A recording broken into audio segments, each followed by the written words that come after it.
Mesdames, Messieurs, amis des journaux, bonjour et bienvenue à ce rendez-vous de l'actualité. L'impasse électorale que traverse le Bénin suscite pas mal de critiques et de prises de position.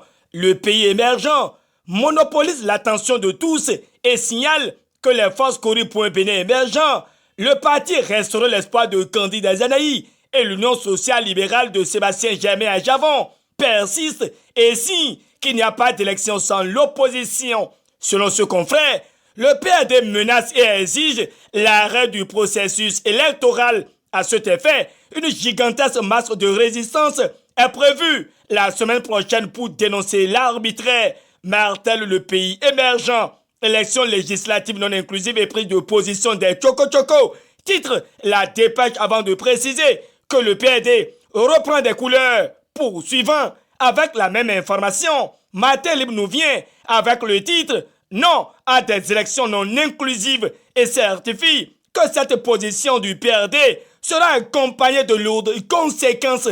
Le PRD rejoint le mouvement pas d'élection sans l'opposition, écrit Point Média, mais l'auteur de l'article fait savoir que moi le Bénin le marque à la culotte. Et restons sur le même journal pour voir la situation qui prévaut. Après les frontales menaces du ministre de l'Intérieur, Saka Lafia, visant à mettre à mal la cohésion nationale et à entretenir une certaine atmosphère de violence en période électorale. Point Média acclame que Kimi Tokpe saisit le chef de l'État car plusieurs leaders de l'opposition sont menacés de mort. Menacés de mort, la dépêche confirme que Kimi Tokpe a écrit au chef de l'État, oui, se sentant en danger pour sa détermination à faire plier la ruse et la rage du régime de la rupture. Le pays émergent alerte que Kimi Tokpe adresse une lettre au président Patrice Talon parce que menacé de mort. Au grand mot, les grands remèdes, dit un adage et le télégramme bascule dans le domaine de la religion. À en croire le journal de Etienne Ressou, pas de chemin de croix dans les rues ce vendredi saint. Oui, ni marche ni chemin de croix. Écrit Matin Libre avant de notifier que le gouvernement n'est pas serein.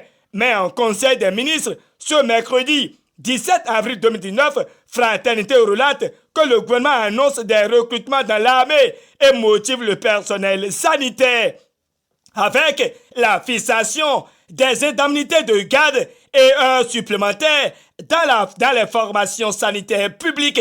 Voilà ce qui amène le Béninois libéré à affirmer que Talon sauve les populations. Le télégramme revient dans ce point de presse et nous tient en haleine avec l'entretien du ministre de l'économie et des finances avec la presse nationale.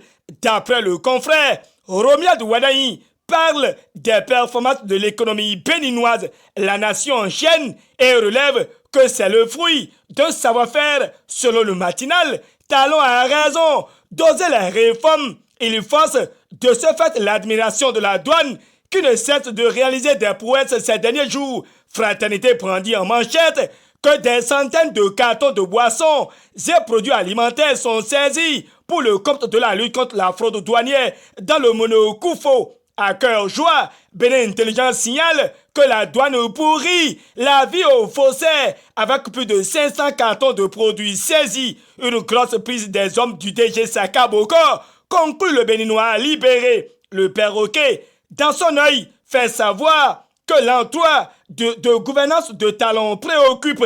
Dans une interrogation, le journal de Patrice Baguidi voudrait savoir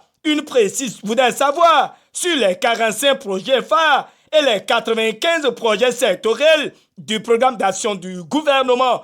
Un tour à l'Assemblée nationale et Diakpata évoque qu'après l'ouverture de la session ordinaire du lundi dernier, une incertitude plane sur les amas du rapport d'activité du président Adrien Oumbedi. Le même confrère nous livre les raisons du boycott des députés vendredi dernier. Si le perroquet nous apprend que Ouida est un mauvais exemple en matière de violence conjugale sur la femme, le télégramme informe que deux morguiers de l'hôpital de Kowegbo pour trafic de corps humains sont condamnés à 4 mois de prison ferme. Dans sa précision, Matin Libre publie que c'est dans un hôpital à Kwakwa, nous sommes bien sûr au cœur de Cotonou, que cette chaîne de trafic d'organes humains a été enregistrée. Mais les agents ont eu leur dose de punition, écrit le confrère. Fin de cette revue de presse, réalisation et présentation. Gutenberg Sou, GS Communication vous remercie et vous souhaite de passer une excellente journée de travail. D'ici à là, portez-vous bien et à demain pour un autre rendez-vous d'actualité.